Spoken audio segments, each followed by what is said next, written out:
Welcome to our channel, Global English Stories. Today, we bring you the story of a man whose watch was not just a keeper of time, but a symbol of a dream. A dream born in a small watch shop in London. A dream that would one day grow beyond time itself to become a name the world respects. Rolex. Did you ever wonder why a watch is sometimes more than just a tool to tell time? Because it holds memories. It marks the moment you got your first job, your wedding day, or even the day you said goodbye to someone important. These moments stay with us, captured silently by the watch on our wrist. This is the connection we have with our wristwatches. You've heard it before. One day, when I'm rich, I'll buy a Rolex. But have you ever asked yourself, why? Why a Rolex? Why not any other luxury watch? What makes it so special? Why do successful people choose it again and again? The truth is, it's not just about time. It's not just about money. A Rolex is something more. It's a symbol, a statement, a silent reward you wear on your wrist. To some, it says, I made it. To others, it says, I never gave up. Every tick of a Rolex carries meaning. Of early mornings, late nights, risks taken, and battles won. But here's what most people don't know. Before Rolex became a global icon, before it stood for success and status, it was just a fragile idea. No fame, just one young man, with a dream so bold, people thought he was crazy. At the time, wristwatches were seen as silly, even useless. Men wore pocket watches. Wristwatches were for women, a passing trend. But this man saw the future on a wrist. He saw freedom in something small. He believed in beauty, precision, and purpose, all ticking together in one place. And he risked everything for that belief. This is not just a story about watches. It's a story about seeing what others can't, about chasing a dream that no one else understands, about building not just a brand, but a legacy. So next time someone says, one day I'll buy a Rolex, remember, they're not just talking about a watch. They're talking about a journey, a silent promise, a dream that came true 1 second at a time. This is the real story of Rolex, and it's more powerful than you ever imagined. Let's dive into the story of how Rolex was born, how it grew, and how it became the most powerful name in luxury watches. Stay with us until the end, because this is not just about watches. It's about the power of belief, time, and purpose. Hans Wilsdorf was born in 1881 in Germany. He had a happy early childhood, but life changed when he was just 12 years old. His mother and father both died within short time. Hans and his siblings were sent to live with relatives. It was a painful time, but it also taught him how to be strong and independent at a young age. His uncles made sure he got a good education. He went to boarding school in Switzerland, where he first learned about business and timekeeping. After school, Hans had a job at a Swiss watch company called Kuno Korten. This company exported high-quality watches to other countries. Hans worked in the office and studied watches closely. He quickly became interested in how watches worked and how they were sold. He was smart, curious, and full of ideas. He learned that most watches at the time were large pocket watches. Wristwatches existed, but people thought they were only for women. They weren't trusted to keep good time. In 1903, when Hans was 22, he moved to London. He worked in the watch trade and met his future business partner, Alfred Davis, who would also become his brother-in-law. In 1905, the two started their own company, Wilsdorf and Davis. Their plan was simple: buy high-quality watch parts from Switzerland, assemble them in England, and sell them under their own brand. But they needed a name. Hans wanted something short and easy to say in any language. He tried hundreds of names. Nothing sounded right. Then one day, while riding a horse-drawn bus through London, a new word came to him: Rolex. He liked how it sounded and how it looked on a watch face. He later said it reminded him of the sound of a watch being wound. It was perfect. In 1908, Hans registered the name Rolex and began building his brand. He believed that wristwatches were the future. Everyone else thought he was wrong. But Hans didn't give up. He wanted to make watches that were small, strong, and very accurate. He dreamed of a time when people would wear watches on their wrists and feel proud doing so. In 1910, something special happened. A Rolex wristwatch earned the Swiss Certificate of Chronometric Precision, the first wristwatch in history to receive it. This certificate wasn't just a piece of paper. It was a powerful seal of approval from the official watch rating center in Bienne, Switzerland. It meant that the watch had passed strict tests for accuracy, stability, and reliability over time. Until then, only larger clocks or high-end pocket watches had received such recognition. Hans Wilsdorf, the founder of Rolex, smiled. His dream, that a wristwatch could be just as precise and trustworthy as the best clocks, was starting to come true. And this was more than just a personal victory. It was a win for the future of wristwatches. But the world had to see so many things yet. For years later, in 1914, something even bigger happened. A Rolex watch received the Class A certificate from the Kew Observatory in England, one of the most respected scientific institutions of the time. This certificate was rarely given and usually reserved for marine chronometers, the large, highly accurate clocks used on ships to navigate the seas. To everyone's surprise, a small wristwatch had now passed the same test. It shocked the world. It made people stop and think. Maybe Hans was right. A wristwatch could be precise. Hans did not ask for trust. He earned it, step by step, test by test. He let the results speak for themselves. Then came World War I. Life was hard. Men were in the trenches, cold and afraid. They needed to know the time quickly, to follow orders, to stay alive.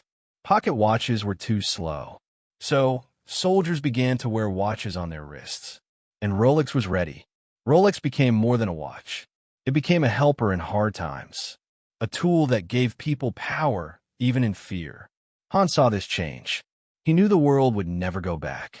But after the war, business in London became more difficult. Britain started charging high taxes on luxury goods. Import duties made watch parts from Switzerland more expensive. It was harder to build high-quality watches at a good price. Hans worried. He needed a new home for Rolex, a place that understood watchmaking and supported his vision. In 1919, he made a bold decision. He moved Rolex to Geneva, Switzerland. Why Geneva? Because it was the heart of the watchmaking world. The best craftsmen lived there. The city had a long tradition of making beautiful, reliable timepieces. Swiss laws were friendly to watchmakers. There were no high taxes like in England. And most of all, Geneva believed in quality. Just like Hans, he didn't move to run away from problems. He moved to move forward, to grow, to build something even greater. Every step brought more respect. Every test brought more trust. But Hans never forgot why he started. He wanted to give the world a watch that people could believe in, one that worked in peace and in war, one that stood for truth and honor. After moving to Geneva, Hans Wilsdorf kept working toward his dream, to build the world's most trusted wristwatch. But there was one big problem with watches back then. They were afraid of water. A little rain or a splash could stop them. Dust, sweat, and moisture could get inside and damage the small parts. Hans wanted to fix this. In 1926, after years of hard work, Rolex made something the world had never seen: the first waterproof wristwatch. Hans called it the Rolex Oyster. The name came from a sea creature that closes tightly to protect itself. Just like an oyster, the watch case was sealed shut. No water or dust could get in. It was a bold idea, and many people didn't believe it was true. So Hans made a plan. He needed proof. He needed a story. And that's when a young British woman named Mercedes Gleitze entered the picture. Mercedes was planning to swim across the English Channel, one of the coldest, roughest bodies of water in the world. Hans offered her a Rolex Oyster to wear during the swim. She agreed. For over 10 hours, Mercedes swam through freezing waves. When she came out of the water, her body was shaking. But the Rolex Oyster on her wrist was still ticking perfectly. It had survived the journey. It had passed the test. Hans knew this was his moment. He took out a full-page ad on the front page of the Daily Mail newspaper in London. The ad showed Mercedes and her Rolex. It told the story to the world. The Rolex Oyster, the watch that defied the sea. People were amazed. A watch that could swim, that could face waves and storms, and still tell perfect time? It sounded like magic. But it wasn't magic. It was engineering, courage, and vision. The public reaction was powerful. People began walking into stores and asking for the swimming watch. Sales jumped. Rolex had created more than just a product. It had created trust. It had told a story that touched people's hearts. The Rolex Oyster became a symbol of strength. By the early 1930s, Rolex had already changed the world once. The Oyster had proven that a wristwatch could be strong, waterproof, and reliable. But Hans Wilsdorf was not satisfied. He believed a great watch should not only survive, it should work with less effort from the person wearing it. At that time, people had to wind their watches every day. If they forgot, the watch would stop. For busy people, this was annoying. Hans thought, what if the watch could wind itself? In 1931, Rolex did it again. They introduced something new, the perpetual movement. This was a self-winding mechanism that used the natural motion of the wrist. When a person walked, moved, or even waved their hand, the small parts inside the watch turned and wound the spring automatically. It was like giving the watch a heart that beat on its own. This new invention had many benefits. First, it made life easier. No more remembering to wind your watch. Second, it made the watch more accurate. A fully wound watch worked better. And third, it reduced wear and tear on the parts inside, helping the watch last longer. People were amazed again. A watch that didn't just tell time, it took care of itself. That's when Rolex gave it a new name, the Oyster Perpetual. It was the combination of two breakthroughs, the waterproof case of the Oyster and the self-winding system of the Perpetual. These words, Oyster and Perpetual, became part of the Rolex identity. Even today, almost every Rolex watch carries those words on its face. It means strength and movement. It means you don't have to stop, and neither does your watch. But behind all the engineering was still a dream. A simple dream from a man who once sold watches in London. Hans wanted to make something that worked with you, that stayed with you, that respected your time. With this invention, Rolex showed the world once again that true success doesn't come from doing what's expected. It comes from thinking ahead, from solving problems before others even see them. The world moved forward, and now Rolex was moving with it, automatically. Hans Wilsdorf was a man who loved more than just watches. He also loved people. But in 1944, he faced deep sadness. His beloved wife died. They had no children, no family to pass the company to. Hans was alone, but instead of falling into sorrow, he chose to do something beautiful. He thought, if I cannot leave Rolex to a child, I will leave it to the world. So Hans created the Hans Wilsdorf Foundation. He made this foundation the owner of Rolex. That's right. Even today, Rolex does not belong to any person or family. It belongs to the foundation. And this foundation is not for profit. It gives money to good causes, education, science, art, and helping people in need. Hans believed that success should be shared. He believed that the watch that changed the world should also help the world. This made Rolex different from almost every other big company. While others focus on profit, Rolex focuses on purpose.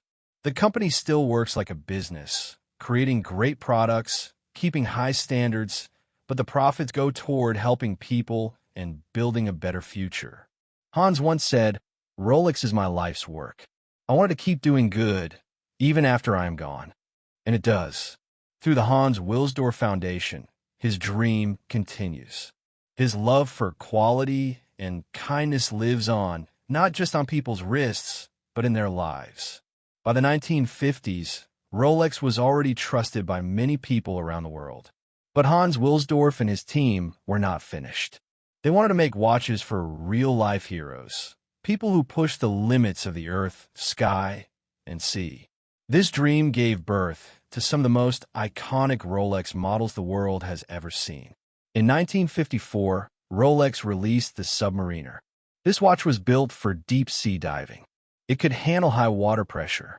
It had a turning bezel so divers could track how long they were underwater. It was strong, bold, and beautiful. Soon, professional divers and even the military began to use it. But the Submariner didn't just stay underwater. In the James Bond movies, the famous spy wore a Rolex Submariner. Suddenly, this tool watch became a symbol of style and danger. Men around the world wanted one, not just to dive, but to feel powerful. It was a perfect mix of adventure and elegance. In 1955, Rolex launched another game-changing model, the GMT Master. This watch was designed for pilots who flew across time zones. The GMT Master showed 2 time zones at once. For travelers and airline captains, it was like magic. It made Rolex a trusted partner in the sky. Then came one of the most amazing stories in Rolex history. In 1960, a special Rolex called the Deep Sea Special was attached to the outside of a submarine called the Trieste.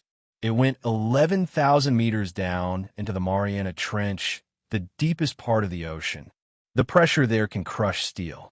But when the submarine came back up, the Rolex was still ticking. Many years later, in 2012, filmmaker James Cameron repeated the journey with another special Rolex. Once again, the watch survived. These stories showed the world that Rolex wasn't just a luxury. It was a companion for the impossible. In 1963, Rolex created the Cosmograph Daytona, a racing watch with a stopwatch function. It was made for drivers and speed lovers. One man made it famous, Paul Newman, the actor and race car driver. He wore his Daytona so often that a special version of the watch is now called the Paul Newman Daytona. In 2017, his personal watch sold for over $17 million, breaking records at auction. By this time, Rolex watches had earned a special place in people's hearts. They were no longer just timepieces. They were symbols of stories, moments, and achievements. Fans of Rolex started giving the watches fun nicknames based on their colors and looks. The green Submariner became the Hulk. The blue and black GMT Master II became the Batman. The red and blue version was called the Pepsi. These names gave each model a personality. They made collectors smile and feel connected. Rolex also made limited editions that became rare and valuable. Some models are so hard to find that people wait for years. Others are passed down from father to son, mother to daughter. Each one tells a story. Each one holds a memory. And while other watch brands try to follow trends, Rolex moves slowly and carefully. It changes only when it must. It never tries to be loud, just perfect. This is why Rolex watches hold their value. This is why people feel proud wearing them. In a fast-changing world, Rolex remains steady. You might see one on the wrist of a world leader, a movie star, a deep-sea explorer, or a doctor who just finished a 20-hour surgery. Why? Because Rolex is more than a watch. It is a reward, a quiet reminder that you've made it, or that you're trying your best. It's not about showing off. It's about showing who you are. In the 1960s, Rolex changed how it told the world about its watches. Before, it mostly talked about technology and strength. But now, Rolex wanted to show something more. The life you could live with a Rolex on your wrist. This was a new idea. It was not just about selling a watch. It was about selling a feeling of success, adventure, and style. Rolex started working with some of the most famous people in the world. They called these people Rolex testimonies. These are athletes who won great sports races, artists who created beautiful work, leaders who made important decisions. For example, tennis player Roger Federer, who won many Grand Slam titles, wore Rolex. Explorer Sir Edmund Hillary, the first man to climb Mount Everest, had a Rolex too. These stories showed the world that Rolex was for people who worked hard and reached big goals. Rolex also showed its watches in exciting places, in films, at sports events, and in art galleries. The watch was no longer just a tool. It was a symbol of values, courage, excellence, and perseverance. People want to wear a watch that said, "I am strong. I am successful. I respect time." This new way of marketing helped Rolex become more than a brand. It became a part of people's dreams. It became a story people wanted to tell. Hans Wilsdorf's dream was not only about making great watches. It was about inspiring people.